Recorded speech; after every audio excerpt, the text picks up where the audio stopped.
Olá, bom dia, bem-vindo, bem-vinda. Que bom tê-lo conosco. Estamos iniciando o primeiro seminário Sudeste de Fé e Política. Que bom tê-lo conosco. Nós estamos nos reunindo há algum tempo, preparando com muito carinho esse seminário. Somos escolas de fé e cidadania, de fé e política de Minas Gerais, de São Paulo, do Espírito Santo, do Rio de Janeiro.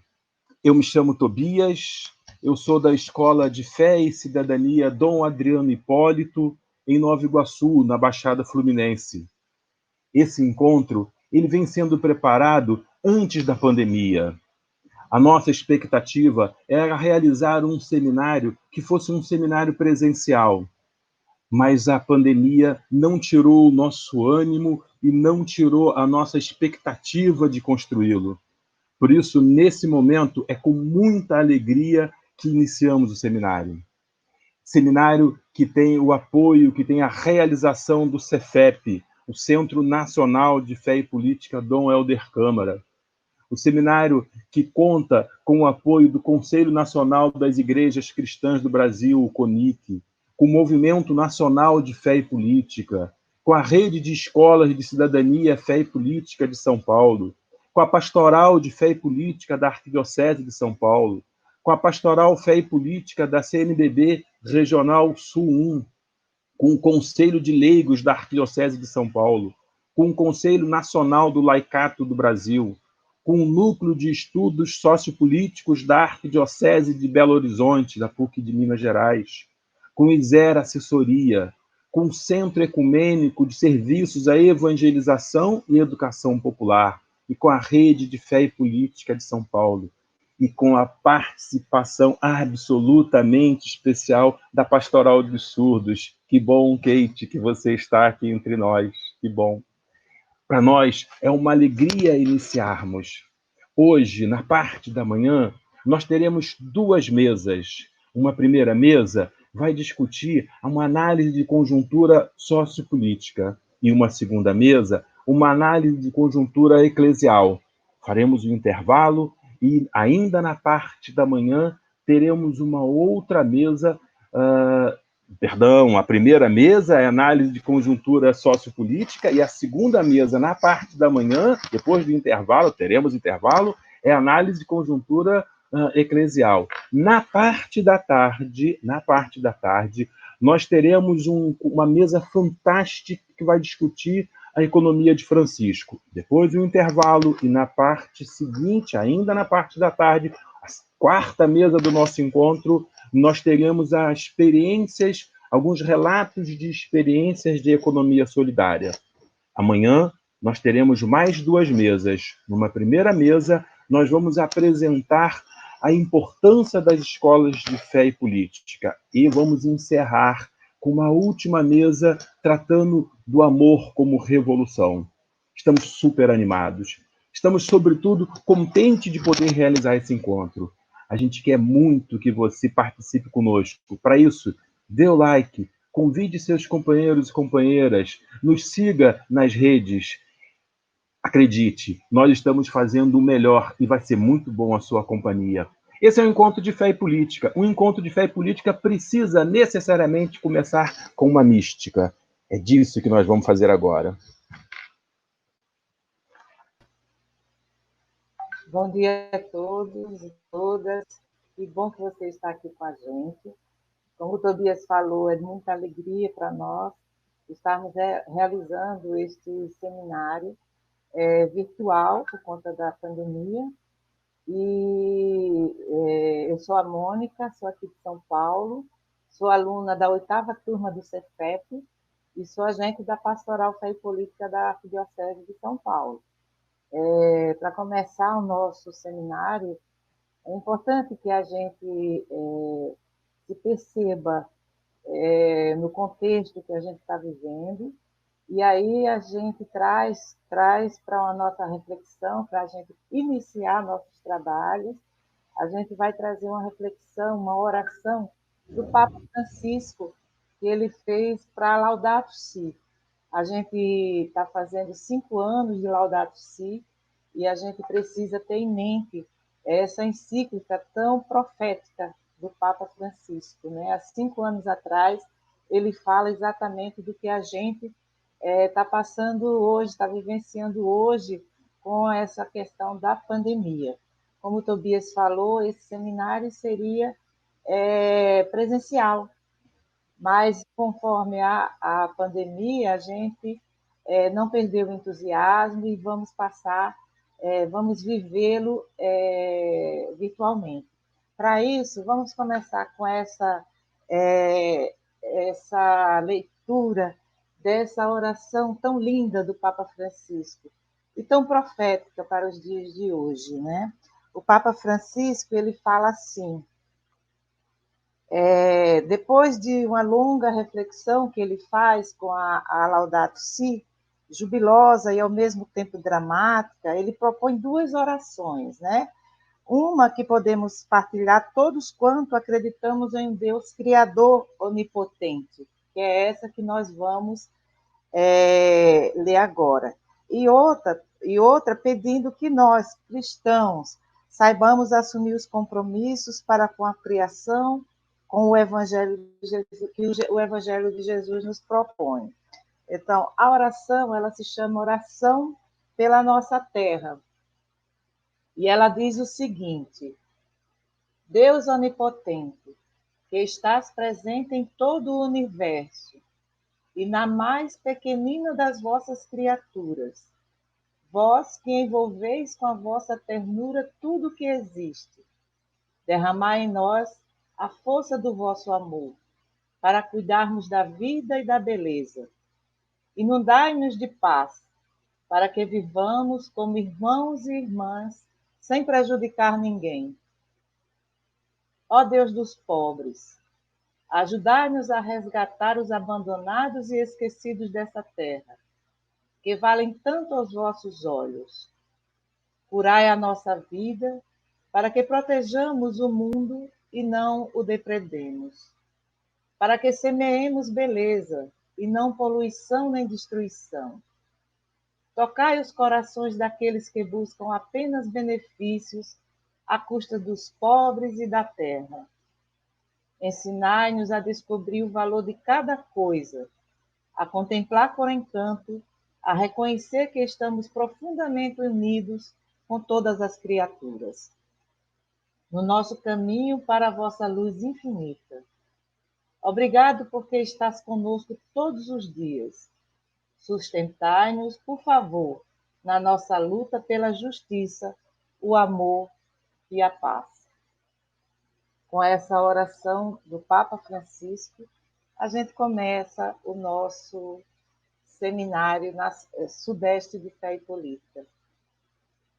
Eu passo agora para a Patrícia, que é da Rede de Escolas de Cidadania aqui de São Paulo, a Patrícia e a Moema, que vão fazer a primeira parte desse nosso seminário.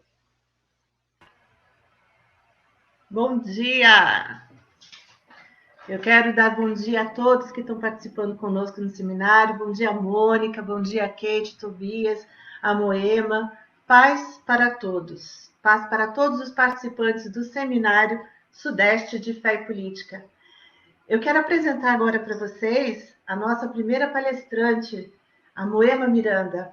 Moema Miranda, que é pertencente à Ordem Franciscana Secular, é assessora da Comissão Episcopal Especial para Ecologia Integral e Mineração da CNBB e da Rede Eclesial Panamazônica, a REPAM. Participou do Sínodo da Amazônia como auditora. Fé e política é a espiritualidade do cristão. É uma forma de viver o Evangelho e um estilo de vida. O sistema capitalista, no seu estágio contemporâneo, nos tem dado pistas que é incompatível com a sobrevivência digna dos povos do planeta Terra. Nada nesse mundo nos é indiferente. Neste momento de pandemia da Covid-19, o Brasil também vive uma pandemia social e política. Convidamos Moema Miranda para nos falar sobre a conjuntura social e política no Brasil. nós queremos informar também que durante a exposição os participantes podem, no chat, fazer perguntas que serão compiladas e mais. No segundo momento, após a exposição da Moema, essas perguntas serão respondidas, nós iremos interagir. Então, a gente tem uma exposição até umas 10 horas da manhã e, a partir daí, até umas 10h30, a gente interage com a Moema para poder responder as perguntas. E, Moema, é com muita alegria, com muita satisfação, que eu passo agora a palavra para você. Muito obrigada por aceitar dividir o seu conhecimento conosco e aceitar o nosso convite. Todo seu. Bom dia a todo mundo. Gente, eu quero começar a agradecer profundamente a vocês que não desanimaram, a cada um de nós que se mantém entusiasmado, a cada um de nós que se mantendo entusiasmado, se mantém assim grávido de Deus, né? Entusiasmo é estar com Deus dentro, é estar grávido, é estar plenificado pela presença de Deus, é na nossa vida, no nosso espírito, nas nossas escolhas. Então, é com muita alegria também, é com muita alegria revolucionária e desafiante que a gente está junto com uma esperança que não se deixa derrotar, com uma esperança que não deixa o capitalismo captar a nossa alma. E é nessa disputa, é no meio dessa confusão, que vai tentar fazer uma reflexão e com muita alegria tentar compartilhar com vocês algumas das coisas que a gente tem pensado, sabendo que são todos pensamentos muito frágeis. Foi bonito a gente começar com a oração da Laudato Si. Essa semana foi o aniversário de 5 anos da Laudato Si, a gente falou muito sobre ela, né? E essa compreensão do Papa de que nós estamos num momento que temos que manter o júbilo, manter a força do espírito, mas também a dramaticidade do tempo que a gente está vivendo. Eu vou compartilhar com vocês uma reflexão em 4 pontos. Vejam que as palavras são bem duras, talvez. Primeiro, eu quero falar com vocês sobre o Apocalipse, depois sobre o coração, depois sobre medo e ódio, e quero terminar sobre Esperança Madalena. Vocês vão falar com o Henrique sobre a Revolução do Amor, e é muito bom parte das coisas que a gente está pensando, trabalhando. Então, eu queria começar, a gente, pelo Sinfrajup, o Serviço Franciscano de Justiça, Paz e Ecologia, a gente fez 3 videozinhos a partir daquela reunião que vai ficar para a história do mundo. A gente vai ter que olhar para ela muitas vezes, passar essa vontade de vomitar quando a gente olha, para analisar e entender até que ponto a gente pode chegar. É um pouco como acabou a Segunda Guerra Mundial, as pessoas tiveram que olhar, entender e refletir de novo sobre aquela experiência limite de desumanidade. E nós vamos ter que fazer isso também, porque nós hoje, no Brasil, estamos como que no vórtice, aquele ponto mais fundo do furacão capitalista, chegando nesse momento apocalíptico. E o Apocalipse, como vocês sabem, é esse momento em que não tem mais véu, em que todas as verdades estão desveladas, estão reveladas, em que o capitalismo não tem mais aquela capa de cinismo para se disfarçar, em que as pequenas formas de compensação vão ficando cada vez mais pequenas, mais evidentes, como você disse, Patrícia, e a impossibilidade de coabitação entre o sistema capitalista e o sistema terra. É sobre isso que a gente vai estar pensando hoje, mas eu vou começar com esses 3 videozinhos, porque eles, eu sei que todo mundo viu, mas para a gente ter em mente de onde a gente está partindo. Então, vou pedir ao Paulo que, por favor, passe para a gente. São 40 segundos cada um, é bem rapidinho.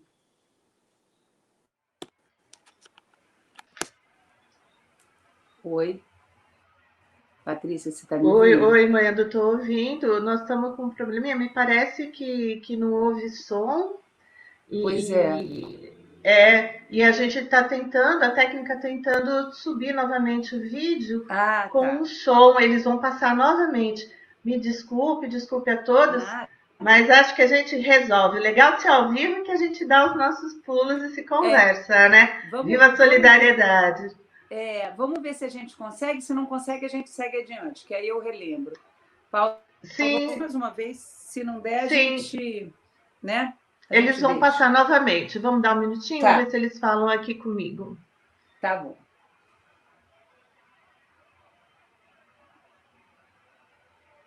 Vamos passar novamente?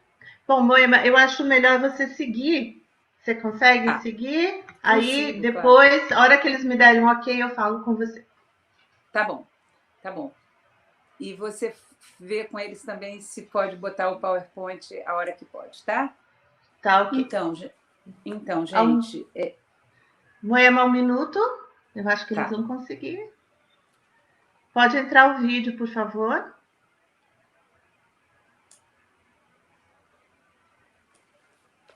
Ainda continua sem som. Então vamos seguir, Moema? Aí é a hora que do PowerPoint eles nos avisam. Tá bom, não tem problema. Quando puder botar o PowerPoint, ele me avisa. Sim. Então, tá bom. Então, olha, gente, eu acho, e é importante a gente ter em consideração, que a pandemia não é um acidente de percurso. Então, nós estamos falando, num tempo pandêmico, de uma pandemia, de uma situação que não é um acidente de percurso, mas é o resultado cumulativo das formas de ser dominante no planeta Terra.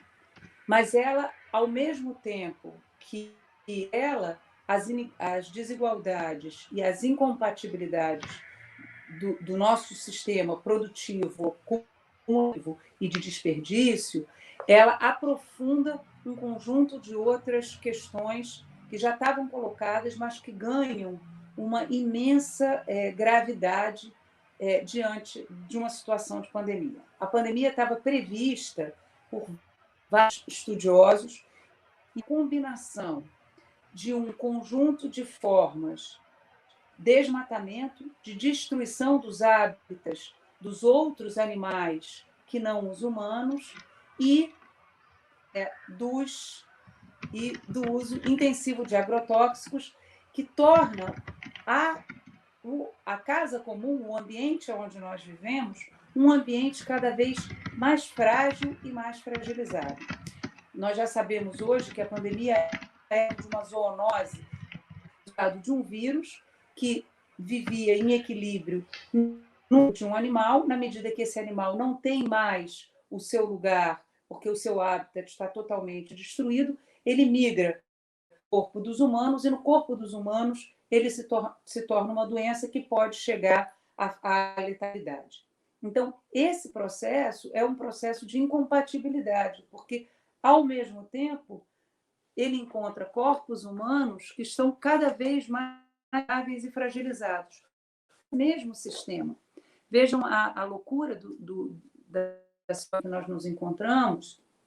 Nós nos encontramos numa situação em que as pessoas que podem se alimentar hoje se alimentam de uma comida que as mata, porque é uma comida cheia de agrotóxicos, cheia de veneno, e mesmo os peixes, quem come peixe, né, como os mares estão cheios de plástico, como os peixes estão comendo plástico, nós também estamos plástico quando comemos peixe.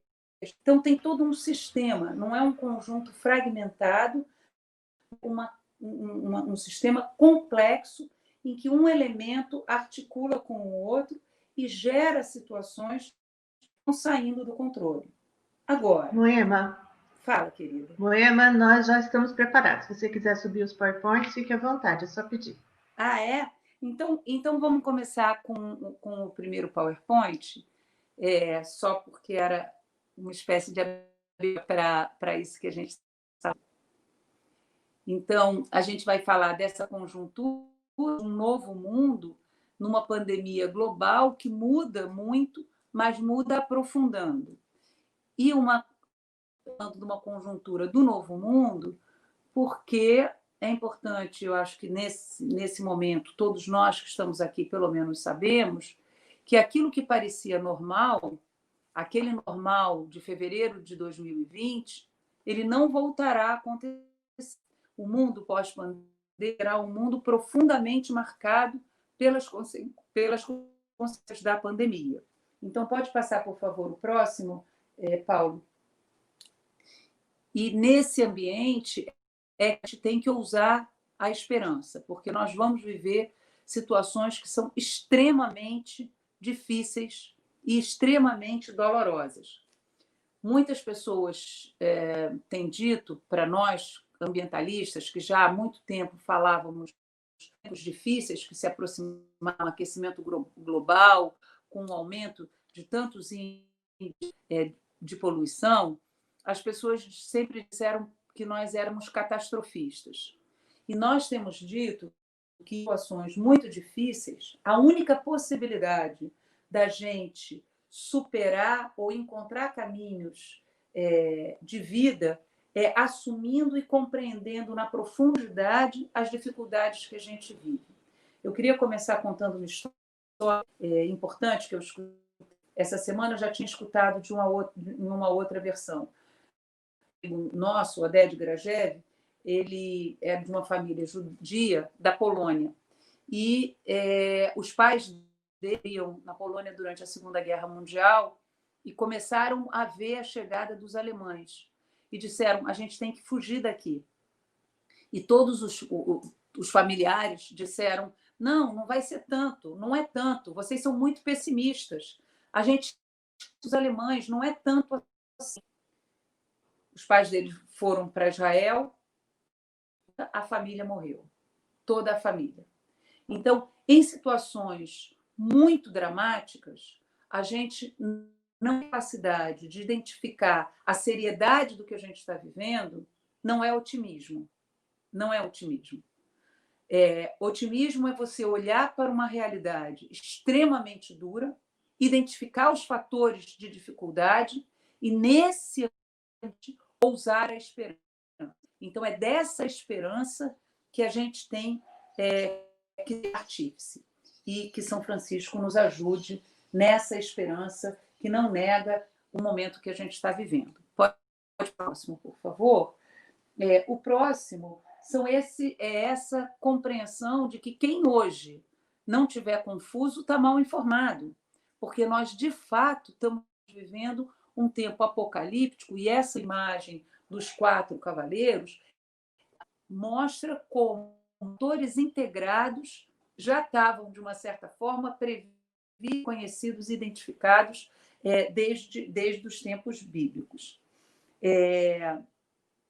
E aí, pode tirar, por favor, o PowerPoint. Eu acho que a questão que a gente hoje tem que se colocar, e é a mesma questão que, de uma certa forma, os alemães tiveram que se colocar depois da eleição do Hitler, é entender por que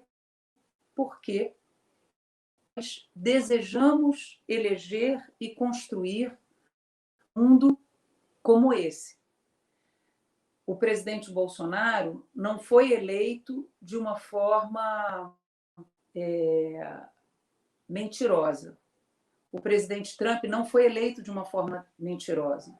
Adolf Hitler não foi eleito de uma forma mentirosa. Todas essas pessoas foram eleitas explicando e explicitando o que queriam e o que iam.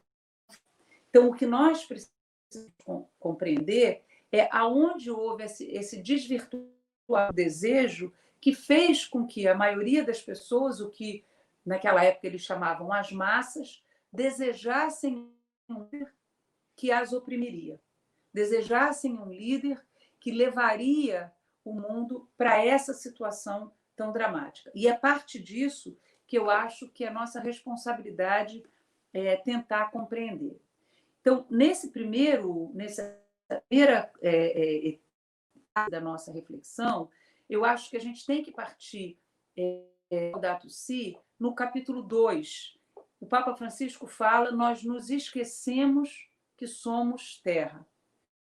Esse esquecimento que a sociedade ocidental da qual nós participamos construiu, nós nos esquecemos que somos terra, é parte de um projeto maior, de um projeto de desenvolvimento, de um projeto de progresso, de um projeto de crescimento que marcou todo o Ocidente, particularmente depois da Segunda Guerra Mundial e mais depois de 1989, um grande projeto neoliberal, capitalista, que prometia um futuro melhor do que o passado e que prometia que o crescimento da economia capitalista representaria uma divisão do bolo para a maioria das pessoas. E esse projeto se construiu na base da dominação da natureza. Esse esquecimento de que nós somos natureza é a essência, é uma das essências, é um dos elementos estruturantes do projeto que nós vivemos hoje.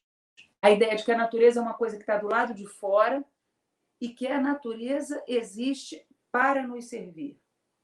E aí, de novo, na Laudato Si, o Papa Francisco faz uma linda autocrítica, um lindo processo de repensar o mandato de Gênesis 1 e 2, ato de ide e dominai, que na lógica do socialista se transformou mais ainda numa lógica de ide e dominai ilimitadamente. A ideia de que riqueza e de que bem-estar é uma acumulação de matéria na mão de poucas pessoas e a transformação de todo o mundo na forma dinheiro.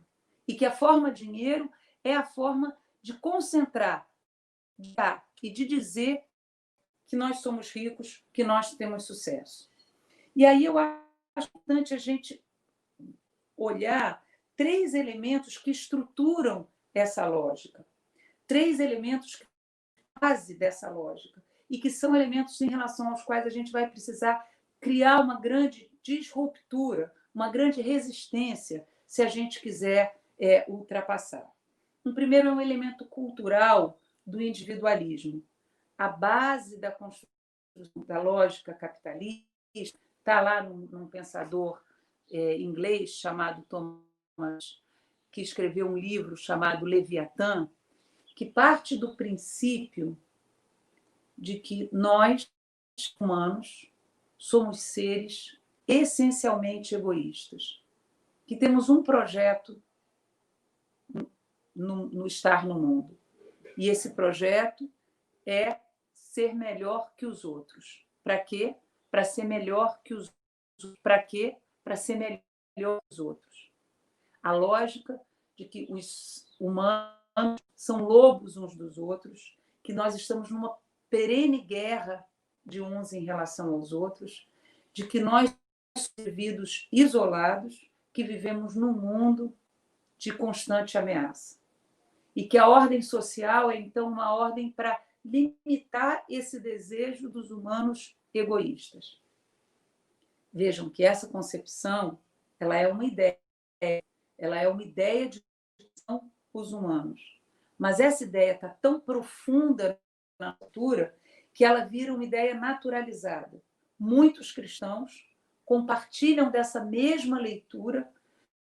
De fato, os seres humanos são seres essencialmente egoístas, essencialmente individualistas. Por isso, o Papa Francisco, também na encíclica Laudato Si, diz: olha, a gente não vai poder ter uma nova ecologia, uma nova antropologia, sem uma nova concepção sobre quem somos nós. Um outro elemento essencial dessa construção do arcabouço da compreensão aonde nós estamos mergulhados é uma concepção de que o mundo, de que a natureza é uma ameaça e de que nós vivemos num mundo de escassez. E por isso nós precisamos acumular. Por isso nós precisamos acumular. Porque a escassez está sempre uma ameaça construída. De novo aqui, é uma ruptura profunda, e por isso o Papa diz: se a gente não fizer uma revolução cultural e não compreender tudo de outro jeito, a gente não tem condição de sair dessa grande malha que o capitalismo nos aprisiona.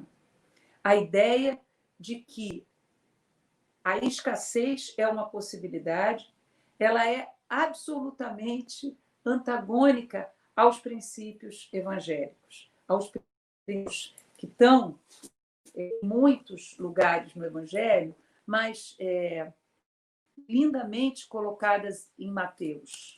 estão colocadas em Mateus, quando, no capítulo 6, a partir do versículo 24, a partir do versículo 19, em que Jesus diz: não ajuntei tesouros aqui na terra, onde a traça e a ferrugem destroem e os ladrões assaltam. Depois ele diz: ninguém pode servir a dois, ou vai odiar o primeiro e amar o outro, ou aderir ao primeiro e desprezar o outro. Não podeis servir a Deus e ao dinheiro. Por isso eu vos digo, não vivais preocupados com o que comer ou beber, quanto à vossa vida, nem quanto ao que vestir. E todo o discurso que vem depois é um discurso da abundância da natureza. Um discurso em que Jesus diz: aprendei dos pássaros, aprendei dos lírios. Essa compreensão de que nós vivemos num mundo vivo, num mundo que deseja que nós vivamos e que é parte da construção do bem viver, é também uma transformação profunda que a gente vai precisar fazer se quiser ter esperança de se desenganchar da lógica capitalista. E o terceiro elemento estruturante dessa lógica, então, a ideia cultural de um indivíduo egoísta, que busca apenas o seu próprio bem, a ideia econômica de que esse indivíduo egoísta habita um mundo de escassez, e uma terceira ideia fundamental, de um Deus distante, de um Deus que opera de fora, de um Deus que opera olhando esse ser que habita o pecado, um Deus que está acima de todos. Acho que a gente tem ouvido falar sobre esse Deus. E de um Deus que é exclusivamente interior. Essa ideia também emerge muito fortemente na época da Reforma, nesse mesmo ambiente de guerra religiosa que marca o início do capitalismo, que marca o início do desenvolvimento de toda a lógica que nós estamos vivendo. A ideia de que Deus não habita na natureza, que Deus que nós somos a imagem e semelhança de Deus, mas que ele, ao ser um Deus transcendente, ele está e distante de nós. Quando a gente lê, quando a gente reza essa oração do Papa Francisco, a gente vê a mudança profunda que nós estamos chamados a fazer. Esse Deus que habita em todas as criaturas e que está presente no conjunto do universo, que nos envolve de forma, que está presente em toda a criação. Vejam que se a gente olha a natureza como criação, se a gente entende que o nosso mundo humano é um mundo que compartilha muitos outros mundos, com o mundo das águas, com o mundo das árvores, com o mundo dos ventos, a gente vai entender que a gente também não pode ocupar esse mundo de uma forma de ruptura com a forma como esse mundo se move e move. O capitalismo estabelece o que a gente chama uma ruptura simbólica. Todos os povos não capitalistas ou todos os povos pré-capitalistas sempre compreenderam que existia uma coisa maior do que a humanidade, que é o próprio planeta Terra. São Francisco rezava para a Mãe Terra, que sustenta e governa, ou seja, ela governa, não ela é governada por nós. A lógica capitalista foi essa pretensão, essa híbris, de que devemos dominar a natureza para que ela esteja colocada a serviço. E aí a gente começou a operar numa natureza que era sempre mais e mais cuidada, sempre mais e mais capaz de ser transformada em dinheiro. Então, Paulo, se você puder, por favor, colocar o outro slide, a gente hoje tem que se a grande questão, por favor, Paulo. A grande questão, se nós vivemos uma crise, um colapso ou uma ruptura. E essas palavras, elas têm muita diferença. E aí, de novo, eu volto para aquilo que eu disse no começo. Num tempo apocalíptico, na apocalíptica, a gente tem que ser extremamente claro com as palavras que a gente usa. Gente, nós não estamos vivendo uma crise. Uma crise é uma coisa que pode ter uma oportunidade, é uma coisa que pode ter uma saída positiva. Um colapso é uma ruptura. O colapso é uma degenerescência do padrão do sistema Terra. E aí, pode passar o próximo, por favor, Paulo? E esse dado, esse mapa, ele é importante da gente compreender. Desde 1961, vocês estão vendo essa linhazinha vermelha de cima, e ele só vai até 2012, tá? Se ele viesse até 2020, ele estaria mais separado. Vocês estão vendo que, a partir de 1960, a ecológico, ou seja, a quantidade de matéria e energia que nós extraímos do sistema Terra para a forma de viver, supera a capacidade da Terra, que a gente chama biocapacidade, a capacidade da Terra de se regenerar.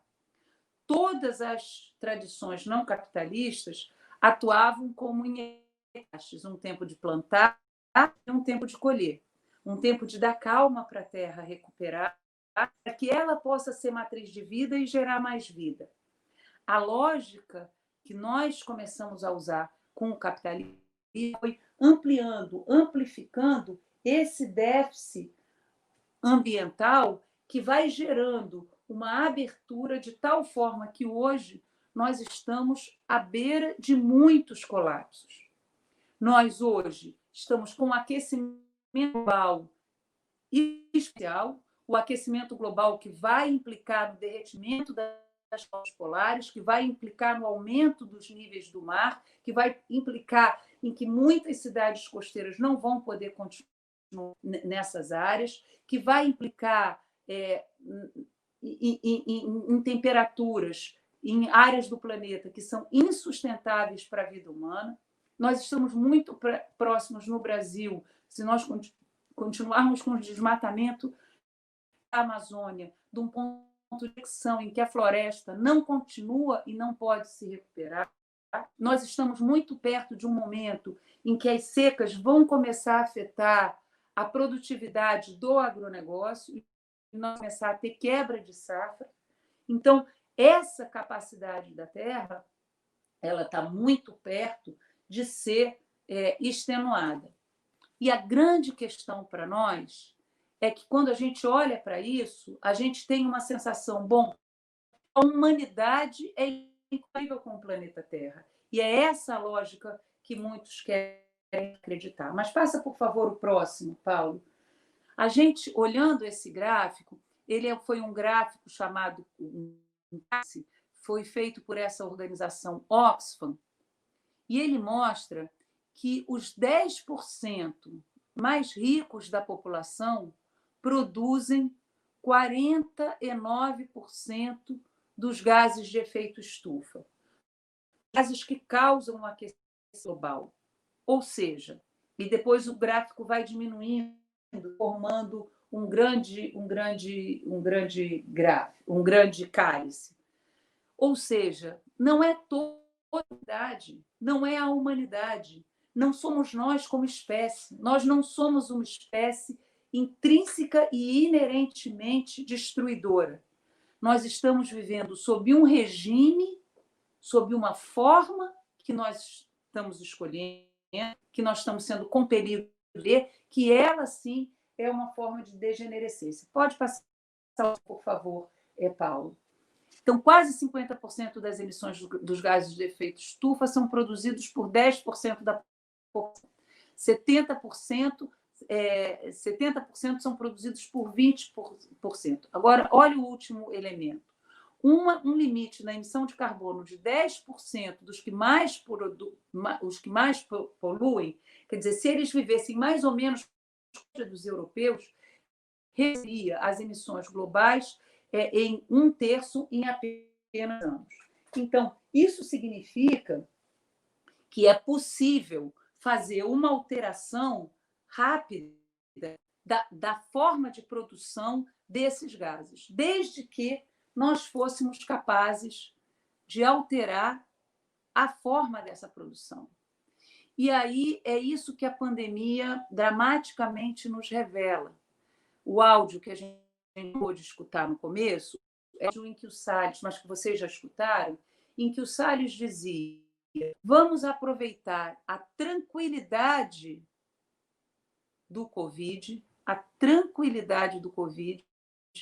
para passar a boiada. E aí pode passar o próximo, por favor, Paulo? Quem é a boiada do Salles que hoje avança sobre a Amazônia e sobre todas as formas de vida e de viver? Essa é a boiada do Salles. Essas são as empresas cheias de elegância, cheias de prepotência, que estão destruindo o planeta Terra. Essas são algumas das empresas. Porque pode passar o próximo, por favor?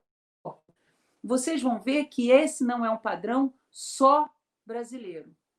E é essa conexão entre a lógica do Brasil e a lógica do mundo que nós temos que compreender hoje.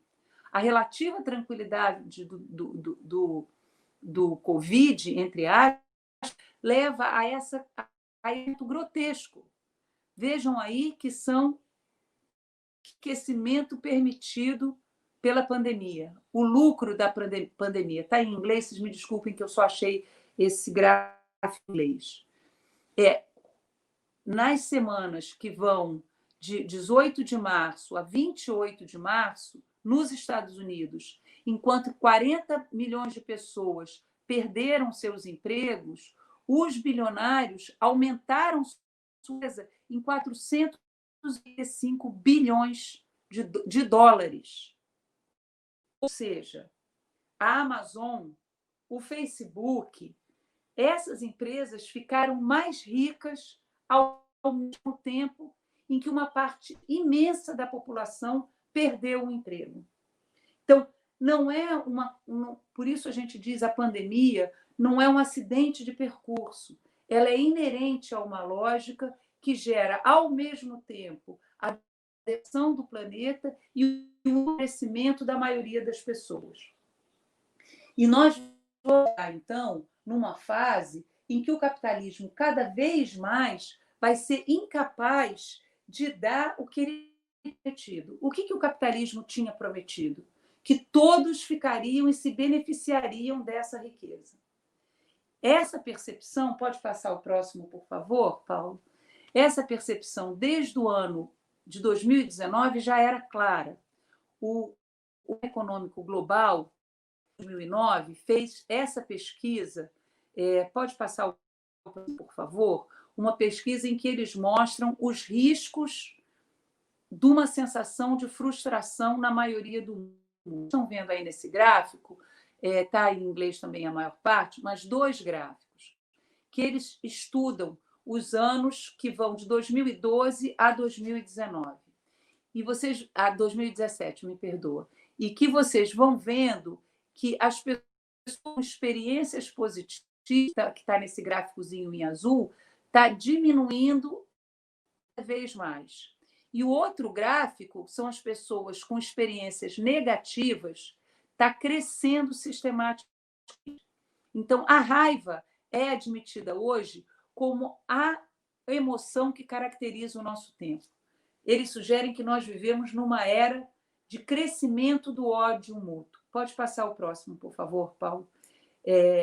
Então, o capitalismo industrial ele suscitou uma que hoje ele não pode dar, de que todos vivem com maior bem-estar medido no formato e no modelo do modo americano. Essa hegemonia hoje se converte numa incompatibilidade com o planeta e na emergência do planeta como algo que limita a possibilidade do capitalismo de se realizar dessa maneira. Pode tirar, Paulo, por favor? Porque eu queria mostrar para vocês, se eu achar aqui. Não vou achar. A eleição do Donald Trump e a eleição do Bolsonaro, então, respondem a esse processo em que nós temos um capitalismo incompatível com o planeta e que a percepção, ainda que não racional das pessoas, é de que de que se eu estudar eu vou ter uma vida melhor, se eu economizar eu vou ter uma vida melhor, se eu... Nada disso mais funciona. Nada disso mais funciona. A previsibilidade é a marca do tempo que nós vamos viver. Nessa marca, na marca desse tempo, toda a percepção de raiva e de ódio que não encontra solução, ela gera o desejo de duas coisas. De um líder que seja a imagem e semelhança desse ódio, desse rancor e desse ressentimento. E 2, a construção dos culpados, dos bodes expiatórios, que foi o que aconteceu na Alemanha.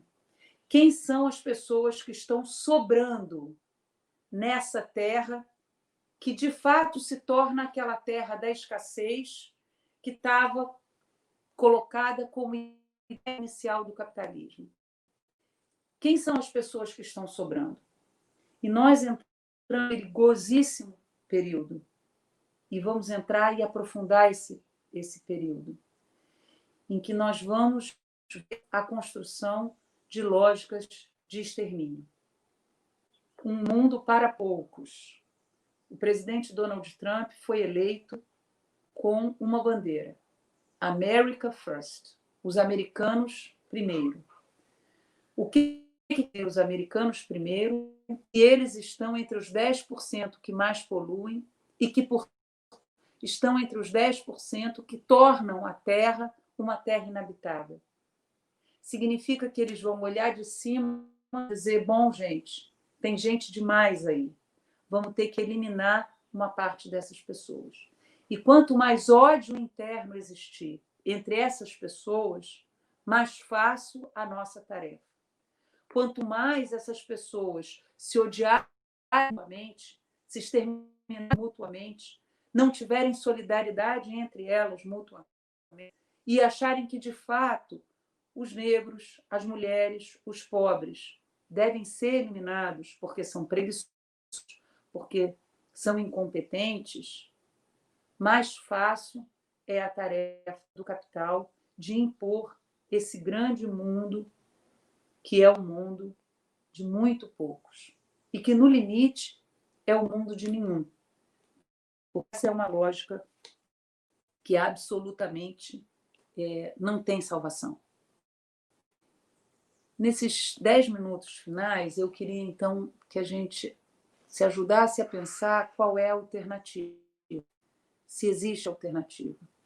Porque, durante muito tempo, a gestão democrático-popular, quando foi eleita na América Latina, incluiu os pobres no mercado, incluiu os pobres na ilusão do consumo, então, que superar a pobreza era construir uma plataforma de consumidores que, no final, enriquecem aos donos das empresas. Percebeu que isso também era bem viver, compartilhou esse ideal, compartilhou esse imaginário de que estar bem era estar com muito poder de consumo. Nesse novo tempo, nós vamos rever não só o nosso programa, não só o nosso projeto, mas o nosso grande sonho, o nosso grande ideal, o programa máximo, como se dizia antigamente, a grande utopia ou o sonho, como o Papa Francisco na querida Amazônia. E aí nós vamos ter que rever, nessa época do medo, nessa época do ódio, quais são os valores, os sentidos e as razões que nos fazem viver de uma outra maneira. E como é que nós conseguimos assistir a esse grande projeto de Não e Morte. Na semana passada, o Tobias falou que a gente inaugurou a Escola de Fé e Política aqui em Nova Iguaçu. Os nossos amigos estavam usando uma camiseta que era rezar e resistir. Rezar e resistir. Eu acho que esse é o nosso projeto a curto prazo. Rezar e resistir ao modelo do capital. Nós temos que ser capazes de começar a resistir a esse modelo em todas as formas que ele se coloca para nós. E aí, Paulo, se você puder, por favor, colocar os 3 últimos slides. O próximo, por favor.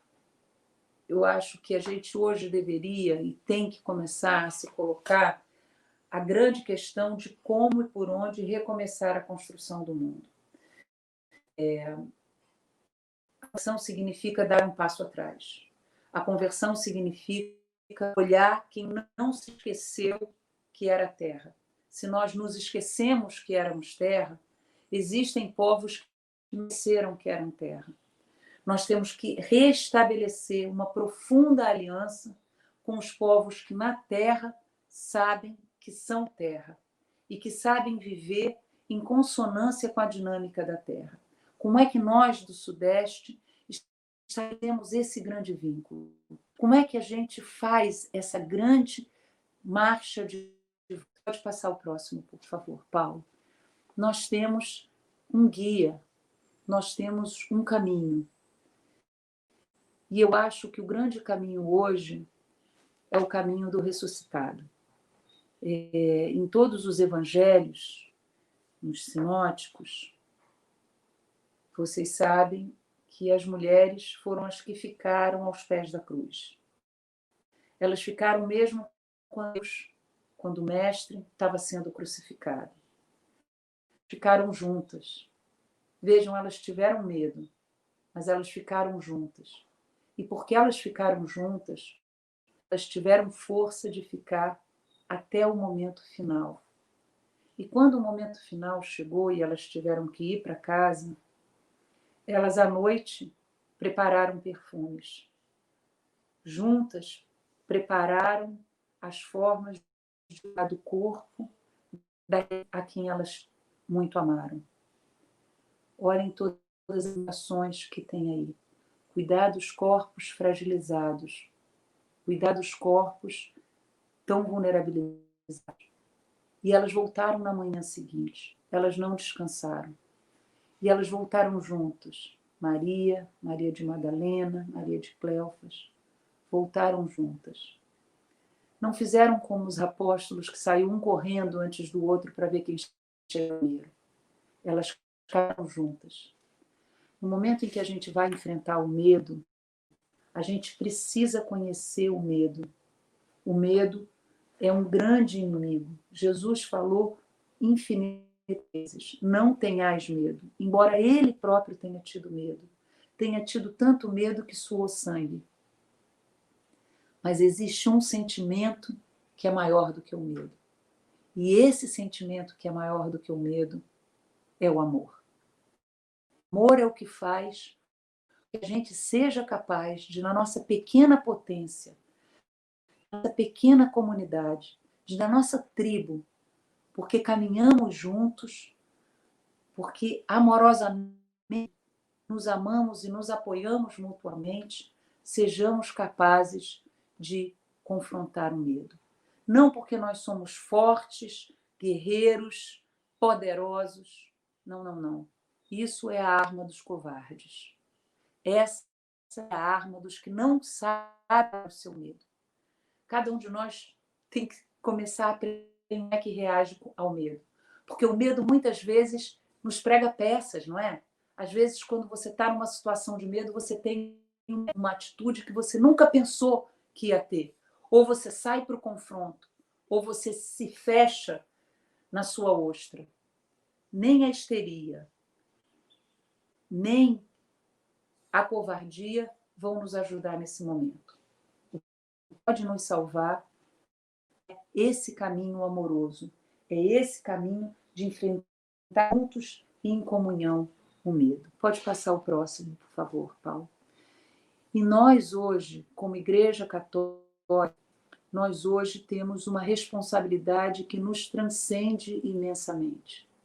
a possibilidade de ligar o céu e a terra, a possibilidade de refazer os vínculos cósmicos, a possibilidade de reencontrar o encantamento e a sacralidade que estabelece o limite aonde nós estamos, mas a sacralidade que estabelece também a maravilha e o encantamento de tudo que nos cerca. Esse Papa que veio do fim do mundo, porque veio de fora da Europa, esse Papa que habita o tempo do fim do mundo, ele é hoje, seriamente, o seguidor de Pedro. Ele é hoje o seguidor de Jesus de Nazaré. Ele hoje, não só nós, e muito a nós, mas ele a humanidade. A nossa responsabilidade, então, é imensa nesse tempo que nós vivemos. É de recuperar comunidades de amor, comunidades de solidariedade, comunidades de cuidado mútuo, em que nós podemos ser frágeis. E porque nós podemos ser frágeis em comunhão, nós nos tornamos fortes o suficiente para nos desenganchar da lógica do capital, para irmos resistindo a essa lógica que invade as nossas almas e determina os nossos sonhos e conforma os nossos corpos. E a sonhar uma terra de justiça e paz. E desse sonho, construir caminhos para a política, para a economia, para uma economia cheia de alma, para uma oikos cheia de amor e de bem-estar. O caminho não é fácil, companheiros e companheiras. O caminho não é fácil, irmãos e irmãs, pois são apocalípticos. Por isso, nós precisamos de muito amor. Pode passar o próximo, Paulo? Nós precisamos saber que nós não estamos sós. Cada um de nós, entusiasmado, cheios de amor de Deus, somos hoje projeto de Deus para a construção de um mundo novo. Pensa que cada um de nós que está vivo, escolheu estar vivo. Eu que se Deus não faz nada sem o nosso consentimento, nenhum de nós nasceu nesse tempo difícil sem o seu consentimento. E pensa que cada um de nós é único e irrepetível. Pensa, Patrícia, que existem 12.000 anos que existe a espécie Homo sapiens. Existem 200.000 anos de espécie Homo. E nunca existiu uma Patrícia como você. E nunca existirá outra Patrícia como você. Nem outro Tobias, nem outro Paulo, nem outro Carlos. Só você. Cada um de nós, então, hoje tem que saber não por que veio ao mundo, mas para que veio ao mundo.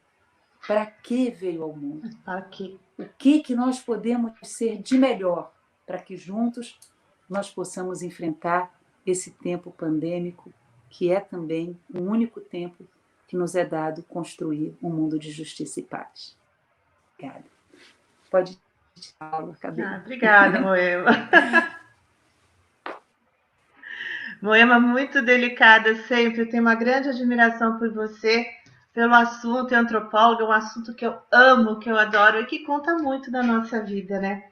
Mas como eu ia dizendo, nós recebemos uma série de perguntas, Moema. Eu gostaria de passá-las para você respondê-las e comentá-las.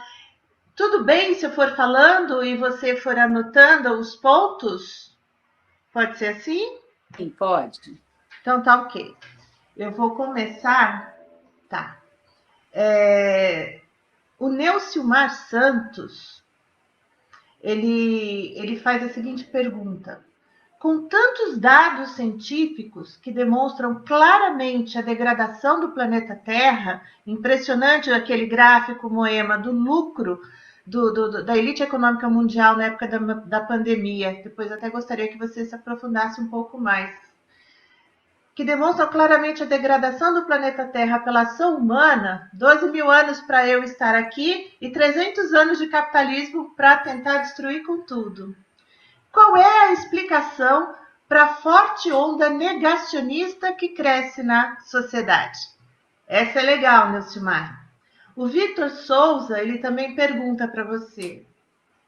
Ao que se falar em superação de crise ambiental sem superação do sistema capitalista, ao tom do Vitor, superação do sistema capitalista. A Maria Ângela Palma Ribeiro pergunta, neste momento de pandemia, reforça que estamos interligados ou salvamos todos ou sucumbimos juntos? Na verdade, ela é uma exclamação. Ela fala, nesse tempo de pandemia, todo mundo junto, todo mundo de mãos dadas. A Graça Andreata, ela fala o seguinte para você. A grande pergunta será, ou já é, quem receberá o nosso lixo? Problema dos lixos, dos povos descartáveis, problema da África, que não aparece na grande mídia, principalmente em épocas de pandemia. A Lilian Correia também faz uma outra pergunta para você. Como desafiar essa modernidade? Como desafiar essa sociedade de consumo que despersonaliza os seres humanos? E eu, particularmente, faria uma pergunta para você também, Moema, que é uma preocupação minha, e eu tento explorar isso com os grupos que a gente conversa em Fé e Política.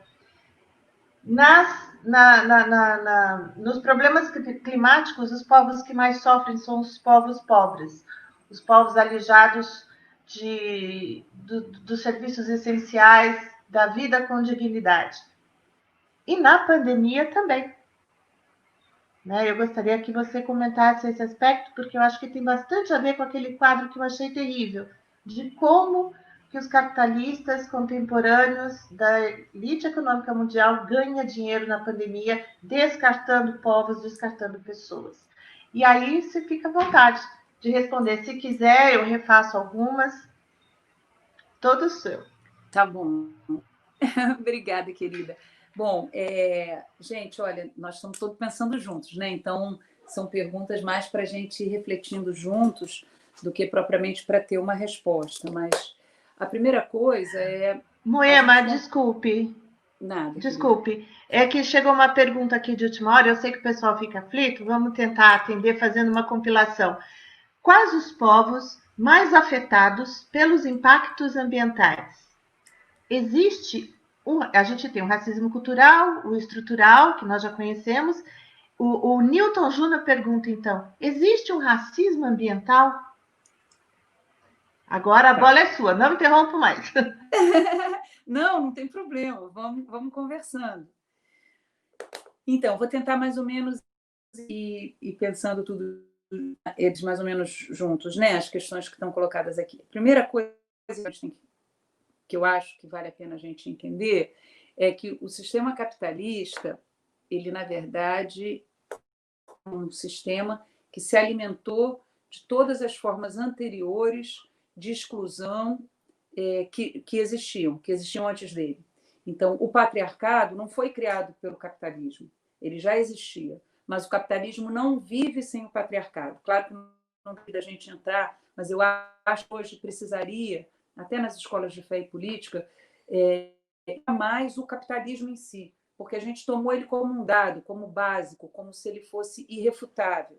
E, de fato, a partir de 1989, com a destruição do que era a antiga União Soviética, em que, né, daquele mundo bipolar em que a gente tinha, teoricamente, dois projetos em disputa, de fato, a única ordem hegemônica em todo o mundo, com uma grande disputa dos povos indígenas, dos tradicionais, é a lógica capitalista. Então, nós vivemos imersos nesse sistema de tal forma que a gente acabou estudando menos como ele se conforma, como ele se organiza, do que eu acho que a gente... Mas, efetivamente, o capitalismo, então, se apropria, aprofunda e articula as formas anteriores de exclusão. Desde o antropocentrismo, ou seja, o ser humano se achar melhor do que todas as outras criaturas, até o patriarcado e o racismo. Em todos os processos de desenvolvimento do capitalismo, ele foi sempre identificando o que são chamadas as zonas de sacrifício. Zona de sacrifício é um conceito criado por um geógrafo americano na década de 80 do século passado, em que ele, olhando o mapa dos Estados Unidos, ele viu que todos os projetos hiperpoluentes, as grandes fábricas, as grandes usinas, estavam colocadas em áreas onde o entorno de populações afrodescendentes ou de populações que tinham sido silenciadas pelo processo de imposição da lógica capitalista. Então, o capitalismo, na medida em que ele vai explorando e destruindo todo o ambiente, as zonas onde esses grandes projetos vão estando alojadas são as chamadas zonas de sacrifício, que depois foram retiradas dos Estados Unidos e migraram para os países do Sul ou migraram para a China, nesse acordo em que a China virou a fábrica do mundo. A lógica de zonas de sacrifício, ela existe em todos os países e existe internacionalmente. Isso, então, vai caracterizar um racismo ambiental, porque as pessoas estão ali. Aí, alguém tinha perguntado, olha, nesse tempo de pandemia nós estamos todos juntos. O que os ambientalistas começaram a compreender a muito custo, na década de 80 do século, foi que, embora isso seja verdade, ou pareça que é, inclusive o Papa usou a imagem, estamos todos no mesmo bar, essa não é uma imagem que corresponde ao real. Nós estamos na mesma cidade, mas em barcos muito diferentes. Tem gente que está de transatlântico e tem gente, como disse um colega nosso outro dia, nem tem barco para nadar. E essa é a verdade.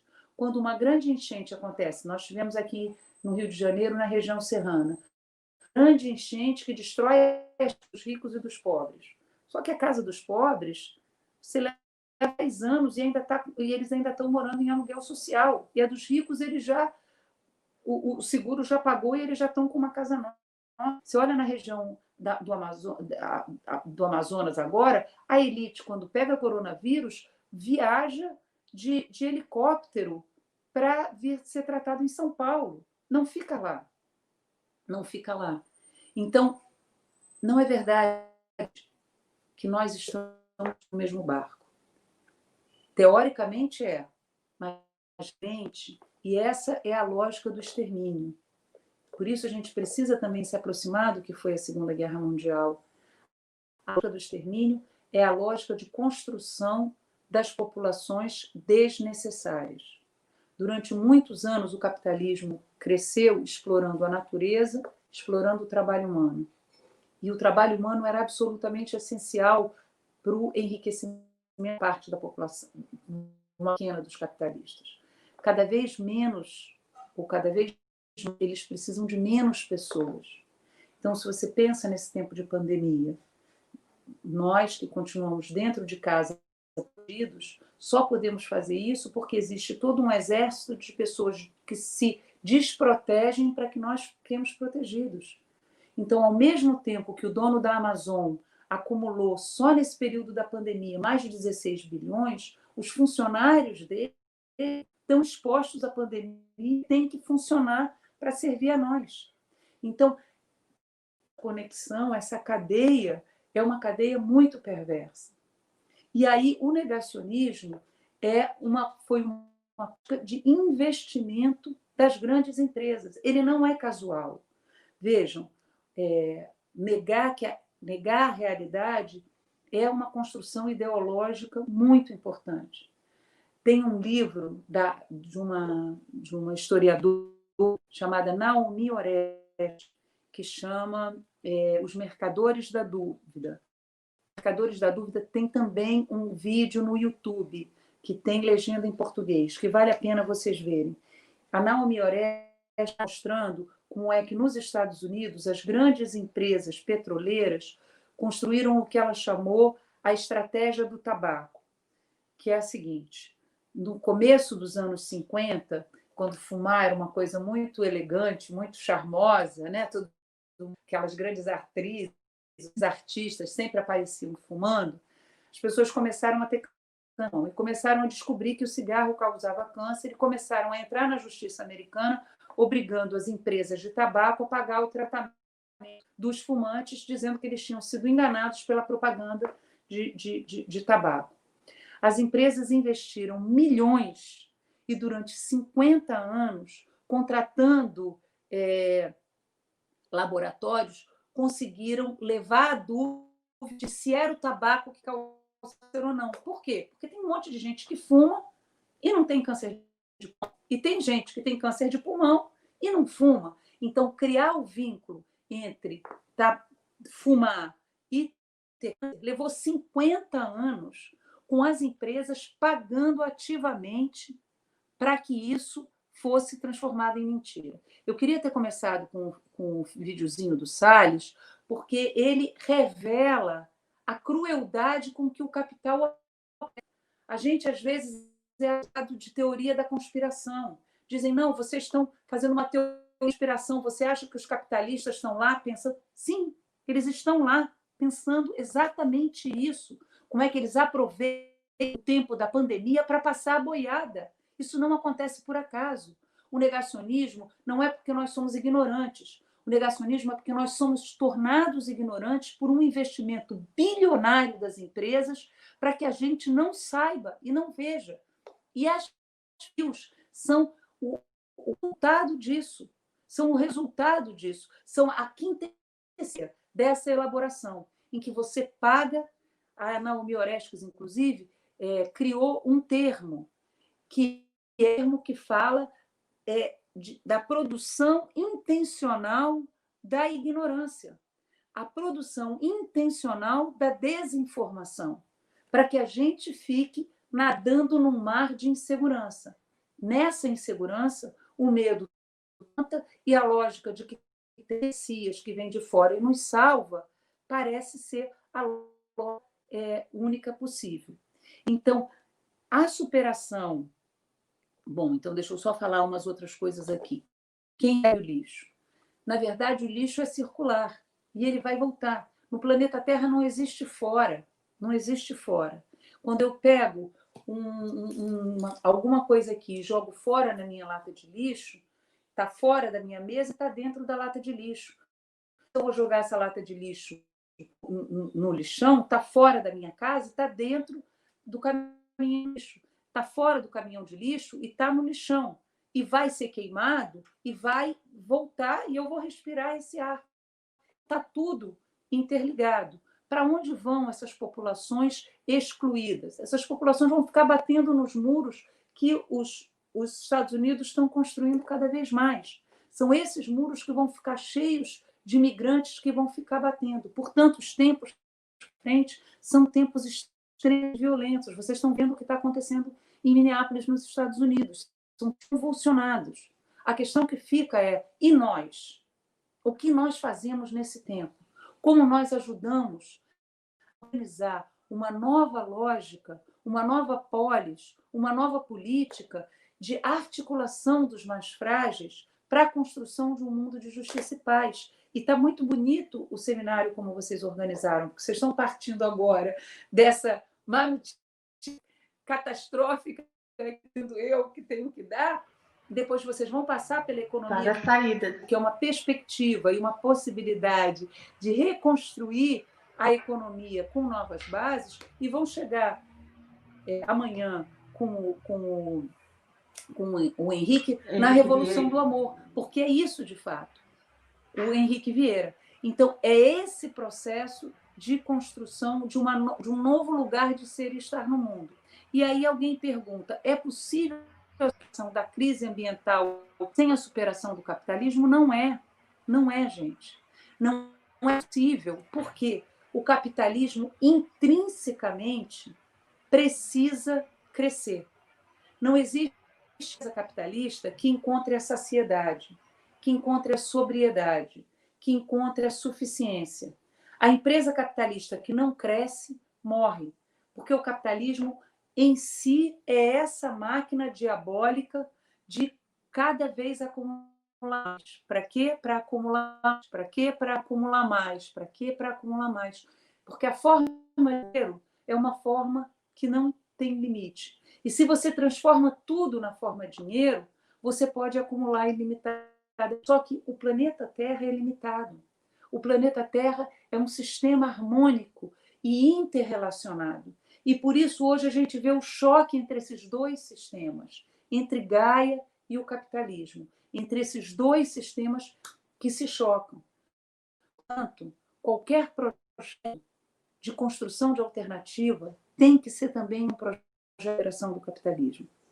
E isso é muito duro. Por isso, nós precisamos construir um mega projeto utópico que depois, ajudando a orientar, como é que a gente dá passo a passo. Como é que a gente faz na eleição desse ano? Como é que a gente faz para destruir o fascismo agora, para desenganchar desse projeto fascista? Como é que a gente faz para amorosamente ajudar as pessoas a compreenderem por que estão com tanta raiva e por que a raiva as leva a tentar encontrar um líder messiânico de fora? E quais são as alternativas que nós podemos começar a construir? Durante a pandemia, tantas iniciativas de solidariedade, tantas iniciativas de bem-querer, mas vejam, não vai ser natural a saída de que nós estamos todos juntos. Ao contrário, os capitalistas já estão construindo um mundo pós-capitalista, um mundo de guerra, um mundo de sobrevivência. Nós temos que começar, desde agora, a construir uma lógica nova que seja uma lógica de desenganchar do acúmulo ilimitado. Eu vou, o nosso tempo já está acabando, dizendo para vocês que na encíclica Laudato Si, o Papa Francisco propõe, ali nos parágrafos 222, 223, 224, a sobriedade feliz como o grande caminho alternativo. A pandemia abre para a gente a possibilidade em que o impossível se fez possível. A economia capitalista parou por um segundo. Por um segundo. Nós temos que ousar pensar imensamente grande, com a coragem das mulheres aos pés da cruz. Elas não entenderam o que estava acontecendo, mas elas não arredaram pé. Elas não entenderam a dimensão daquilo e elas tiveram medo, mas elas ficaram juntas. Elas ficaram juntas e porque ficaram juntas e em comum receberam a melhor de todas as notícias. A notícia de que a morte não tem a última palavra. A notícia e o convite de Jesus. Voltem para Galileia. Voltem para Betânia. Voltem para os lugares da morte. E aí, juntos, porque vocês não estão sozinhos.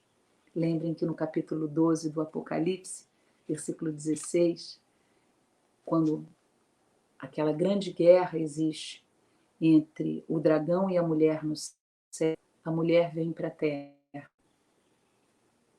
E também o dragão. E aqui começa a perseguir a mulher. No versículo 16, João diz para a gente: a terra veio em defesa da mulher. Vejam que coisa linda nesse tempo apocalíptico. A mulher representa toda a humanidade. Não é o homem que representa toda a humanidade. A mulher representa toda a humanidade. O lado feminino de todos e todas. O lado amoroso e o lado amoroso de todos e todas nós. Também dos nossos companheiros homens. Lembrem, como naquela música do Chico César, já fui mulher um dia, eu sei. Todos os homens já foram mulher, porque já habitaram um corpo. Todos os homens foram gerados num corpo de mulher. Tem a memória de um corpo de mulher, de um corpo que acolhe. É dessa memória profunda, de quem cuida, de quem ama, de quem, porque ama, supera o medo, que nós podemos usufruir um caminho alternativo ao capitalismo, um caminho de cuidado. E a terra está nos ajudando. Uma oração, Moema, uma oração. E esse gênio nosso, né, o gênio feminino com o gênio masculino, em solidariedade com esse poder de amar e de criar e de cuidar, que isso é dom da humanidade. Isso é dom do homem, isso é dom da mulher. E como diz já em Gênesis 2, nós somos os jardineiros do mundo, não os destruidores do mundo, mas nós estamos aqui para cuidar. Eu quero agradecer a participação das pessoas que nos enviaram perguntas, mas por conta do tempo e que muito delicadamente a Moema acompanhou direitinho, obrigada, Moema. Tem duas perguntas que eu acredito que já foram respondidas nessa última fala da Moema, mas eu vou fazer para você, Moema, para que as pessoas também se sintam contempladas e saibam que a preocupação delas também é nossa. A Dalva Maria de Almeida, ela pergunta qual é a força da religião, da fé bíblica na criação neste cenário capitalista em termos de pandemia. É a responsabilidade que você nos falou que a igreja tem neste momento, que nós temos neste momento, de não ter pânico, mas de olhar com um olhar de esperança e de responsabilidade. E a Renata Garcia perguntou como resolvemos a situação de 1 bilhão de desprezados no planeta. Também só mesmo rompendo com essa lógica do capitalismo. Tem a gente ainda tem uns 5 minutinhos, Moia, mas se você quiser dar alguma palavra final, algum recado. E tem uma pergunta para você. Você mencionou um livro. Tem uma pessoa aqui que está perguntando sobre esse livro. Deixa eu ver se eu acho aqui. Agora eu não achei. Você mencionou em relação a um livro que você indicou. Nossa, gente, eu mencionei muitos, né? Tá. Oi? Bastante gente perguntou vários livros, mas tinha um especial, a pessoa pediu aqui. Tá, se você achar... Moema, repetir o nome do livro que trata sobre o individualismo e o egoísmo humano. Eu falei num desse, acho que eu não me lembro. Foi a Silvana Sil que perguntou. Mas a hora que você lembrar, até o finalzinho, se lembrar, você dá um toque na gente. Eu quero agradecer novamente a você, agradecer a Kate, que não está aqui agora, entrou no momento de descanso, que fez a interpretação de Libras para nós, né? Que é um momento de inclusão e um momento também de oferecer às pessoas mais e mais conhecimento, mais e mais esclarecimento, porque eu também acho que nós estamos num momento que a gente precisa se manter em rede, como as mulheres, sempre à frente, né, de todos os movimentos, porque nós cuidamos naturalmente, respiramos e damos vida, manter-se em rede para se sentir apoiados, para não achar que nós estamos loucos, nem falando sozinho.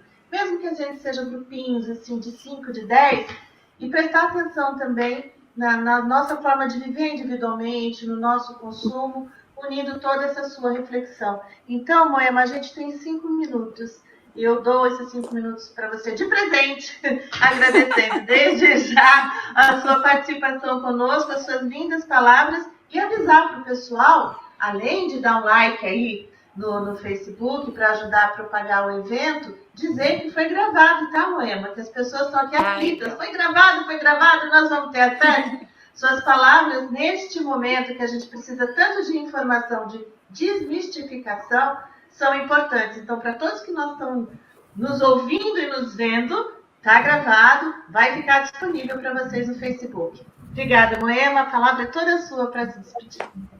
Tá. Gente, então, primeiro é uma palavra de gratidão imensa por essa possibilidade da gente estar pensando junto, e principalmente por essa capacidade da gente existir. Eu sei que pode parecer difícil, e até mas o que faz ser possível é a gente encontrar o sentido de viver. Tem uma experiência que para a gente foi limite, que é a experiência do nazismo, e algumas pessoas que passaram por essa experiência falam e elaboram de como, quando você tem um sentido pelo que você está vivo, é esse sentido que te faz com os laços de amizade e de amorosidade. O capitalismo transforma cada um de nós em um número, em uma coisa insignificante. O que cada um de nós, hoje, pela lógica amorosa, pela lógica cristã, é absolutamente único e irrepetível. Na nossa pequena potência, na nossa pequena comunidade, na nossa pequena cidade de amar, e transbordamento se fará. Vejam, quando Jesus, na cruz, ele tinha muito poucos seguidores.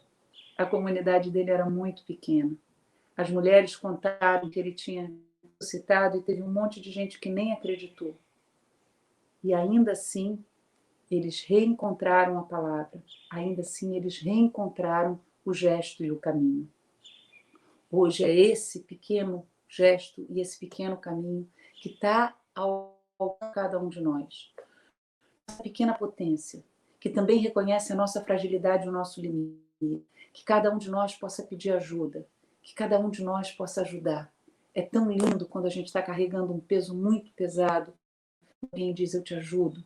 Às vezes a gente não consegue pedir ajuda, porque a gente se sente indigno, ou porque a gente está com muita dor. Na minha vida, nos momentos mais duros, mais difíceis, eu nem conseguia pedir ajuda. Foi tão maravilhoso que alguém tivesse dito, Mo, que eu te ajudo. Então, cada um de nós, nesse momento, seja o melhor ser que pode, o melhor de nós. Qual é a melhor Moema que eu posso ser? Qual é a melhor Patrícia que eu posso ser? Qual é o melhor Tobias que eu posso ser? Qual é a pessoa mais generosa, mais amorosa, mais compreensiva que eu posso ser?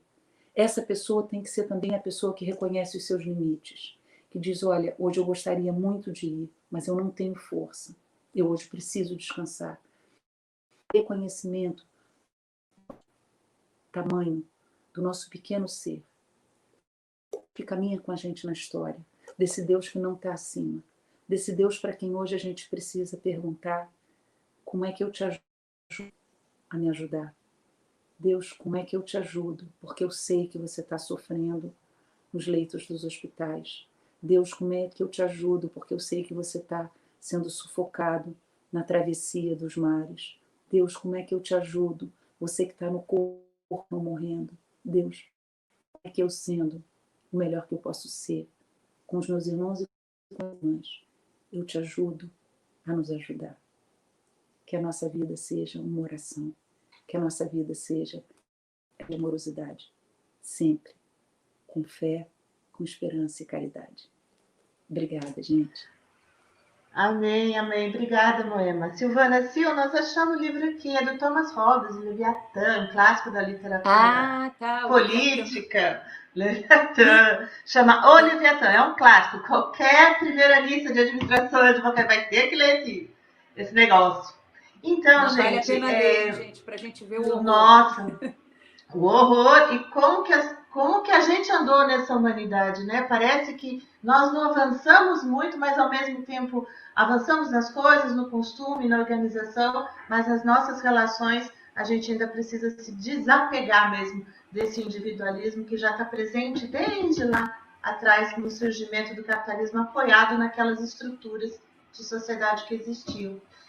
Nós iremos, então, para o intervalo, vocês tomem uma água, estique o corpo, faça um remeleixo, toma um cafezinho, 10h45 a gente retorna, e quem vai ser o mediador do próximo painel é a Terezinha Cravo, ela faz parte da coordenação executiva do Movimento Nacional de Fé e Política. Então, 10h45 nós estamos aqui novamente. E a Marta Paiva, muito obrigada pela interpretação de Libras, eu acho isso maravilhoso, gente.